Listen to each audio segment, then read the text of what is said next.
Morning నేడు జ్యోత్స్న కరీంనగర్ జిల్లా బహదూర్ ఖాన్ పేటలో పెద్ద పులి సంచారం కలకలం రేపింది.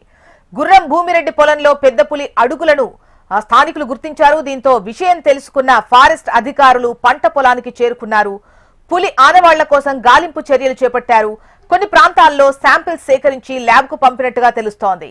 ఇక డీటెయిల్స్ రీజనల్ కోఆర్డినేటర్ గోపాలకృష్ణ మనకు అందిస్తారు వివరాలు. గోపాలకృష్ణ చెప్పండి, పులి అడుగుజాడలు కూడా గుర్తించినట్టుగా తెలుస్తోంది. దీనికి రిపోర్ట్ కోసం ల్యాబ్ కు పంపినట్టు సమాచారం. అప్డేట్ ఉందా? డీటెయిల్స్ ఎలా ఉన్నాయి? కరీంనగర్ కి అత్యంత శివారులో పెద్ద పులి సంచారం అధికారులు ధృవీకరించారు. పెద్ద పులి సంచరిస్తున్నట్టుగానే నిన్నటి అడుగుల ఆధారంగా వాళ్ళు నిర్ధారణకి వచ్చారు. అందుకే చామన్పల్లి గాని బహదూర్ ఖాన్ పేట ఈ గ్రామ పరిసరాల్లో గ్రామస్తులు ఎవరు కూడా ఒంటరిగా తిరగొద్దు అనేటువంటి సూచనలు కూడా జారీ చేశారు. పెద్ద పులి సంచారం అనేటువంటిది ముఖ్యంగా కరీంనగర్ చుట్టుపక్కల ప్రాంతాల్లో, కరీంనగర్ కి కేవలం 10-15 కిలోమీటర్ల రేడియస్ లో తిరుగుతున్నట్టుగా అయితే నిర్ధారణకు వచ్చారు. ఇక్కడ గతంలో చిరుతల సంచారమే అత్యంత రేర్ గా జరిగేటువంటి ప్రాంతం ఇది. అలాంటిది అర్బనైజేషన్ కి ఉండేటువంటి దగ్గరగా ఉండేటువంటి కరీంనగర్ దగ్గరగా ఉండే గ్రామాలు ఇవన్నీ కూడా. ఈ గ్రామాల్లో పెద్ద పులి సంచారం అనేది ఒక సంచలనంగా మారింది.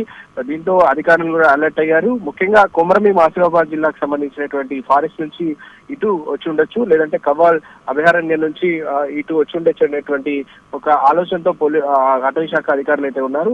ప్రస్తుతం ఇటు పోలీసులు కానీ, రెవెన్యూ డిపార్ట్మెంట్ కానీ, అటవీ శాఖ అధికారులు కానీ ఈ 3 డిపార్ట్మెంట్లు కూడా ఆ పరిసర ప్రాంతాల్లో, ఆ గ్రామాల్లో అలర్ట్ అయితే జారీ చేశారు. ఆ అటవీ శాఖ అధికారులు దీనిపై ఇప్పటికే చర్యలు అయితే తీసుకుంటున్నారు. పెద్ద పులి అడుగులను మరింత పరిశీలించేందుకు, అంటే పెద్ద పులి సంచారం ఇంకా ఈ గ్రామ చుట్టుపక్కలే ఉందా లేదంటే వెళ్లిపోయిందా అనేటువంటి విచారణ అయితే జరుగుతుంది.